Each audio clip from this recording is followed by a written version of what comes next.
Hello dear students, myself Mrs. Rajeshri Naik from BYK College of Commerce Nasik welcomes you on our online lecture series arranged by Gokhale Education Society Nasik. In the last online lecture, we have studied law of supply, introduction of the law, statement and assumptions of the law, and supply schedule and supply curve. In this online lecture, we are going to study exceptions to the law of supply. So the content of today's presentation is exceptions to the law of supply. Following are the exceptions to the law of supply. First one, supply of labor. Second, agricultural goods. Third, urgent need for cash. Fourth, perishable goods. And the last, rare goods. First exception to the law of supply is supply of labor. Labor supply is the total number of hours that workers to work at a given wage rate. Labor supply is the total number of hours that workers to work at a given wage rate. It is represented graphically by a supply curve. In case of labor, as the wage rate rises, the supply of labor would increase. So, supply curve slopes upward. Supply of labor falls with a further rise in wage rate and supply curve of labor bends backward. This is because the worker would prefer leisure. Leisure means what? Relaxation. So the worker would prefer leisure to work after receiving higher amount of wages. Thus, after a certain point, when wage rate rises, the supply of labor tends to fall. Means after a particular limit of wage level, the supply of labor becomes inversely related to wage rate. Means after a particular limit of wage level, the supply of labor becomes inversely related to wage rate. See the labor supply schedule. It can be explained with the help of a backward bending supply curve. Table number 4.4 and figure number 4.5 explains the backward bending supply curve of labor. Now see the labor supply schedule. I will explain the schedule and curve simultaneously in the next slide. See the backward bending supply curve. In figure 4.5, supply of labor means hours of work is shown on x-axis and wage rate per hour is shown on the y-axis. The curve SAS represents backward bending supply curve of labor. Initially, when the wage rate is ₹100 per hour, the hours of work is 5 and the total amount of wages received is ₹500. When wage rate rises from ₹100 to 200, hours of work will also rise from 5 hours to 7 hours and total amount of wages would also rise from ₹500 to ₹1400. At this point, laborer enjoys the highest amount, that is ₹1400, and works for 7 hours. If wage rate rises further from ₹200 to ₹300, total amount of wages may rise, but the laborer will prefer leisure time and denies to work only for 6 hours.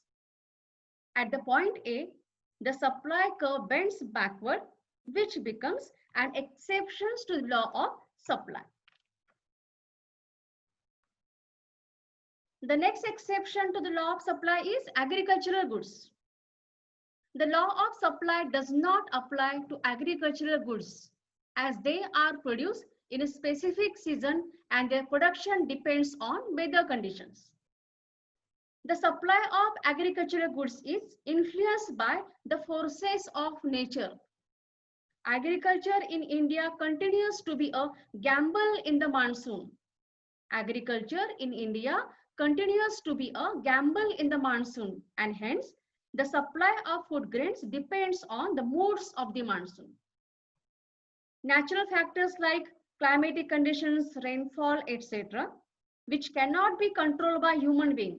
So, in bad season, even at higher prices, the supply of agricultural commodities will not rise. For instance, a good monsoon means good harvest of rice, whose supply will increase, whereas a cold wave will damage wheat crop and its supply will fall. Other natural calamities like earthquakes, floods, cyclonic storms, drought, tsunami, and few days ago, we experienced Nisarga cyclone, which can also upset the supply of commodities. And because of all these reasons, agricultural goods is an exception to the law of supply. The next exception to the law of supply is urgent need of cash. If the seller is in urgent need for hard cash, he may sell his product at which may even be below the market price. If the seller is in urgent need for hard cash, he may sell his product at which may even be below the market price. A businessman may face an urgent need for funds, and as such, he may sell out more goods even at lower price. In other words, we can say that when the sellers in the market are in urgent need for liquid cash, then even at lower price, they will offer more for sale. And this is called as distress sale.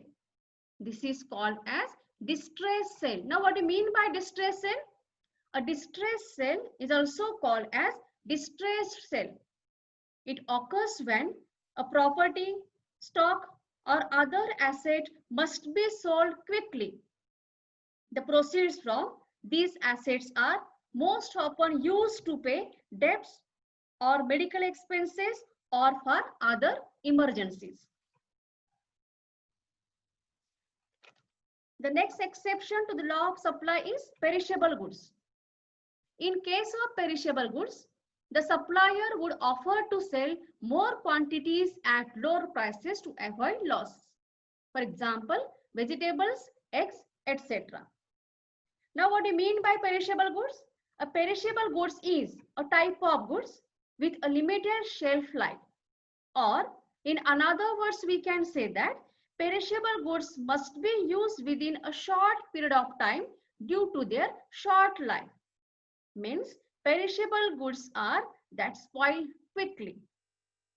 A seller is willing to sell more goods that are perishable in nature even at low prices, because if they remain unsold, they will yield only loss. So the sellers have to dispose all the perishable goods like meat, fish, fruits, vegetables, flowers, eggs, etc. even if the price falls. They cannot wait for a longer time for the price to rise in order to increase the supply. The next exception to the law of supply is rare goods. The supply of rare goods cannot be increased or decreased according to its demand. Even if the price rises, supply remains unchanged. The supply of rare goods cannot be increased or decreased according to its demand. Even if the price rises, supply remains unchanged. Antiques, artistic articles are exception to the law of supply, because a change in price cannot change their supply. Even if the price rises, it is not possible to increase the supply of rare goods. Even if the demand of rare good rises, in that case, it is also not possible. It is also not possible to increase the supply of rare goods, because rare goods are not common goods or frequent. These goods are very unusual. For example, precious stones, coins, paintings, antique goods, stamps, etc. Now, what do you mean by antique goods? Something made in earlier period that is collected and considered to have value because it is beautiful, rare, and old or of a high quality. So, in today's lecture, we have covered exceptions to the law of supply. That's it. In the next online lecture video, we will go with variations in supply and changes in supply. Till then, have a great time. Thanking you.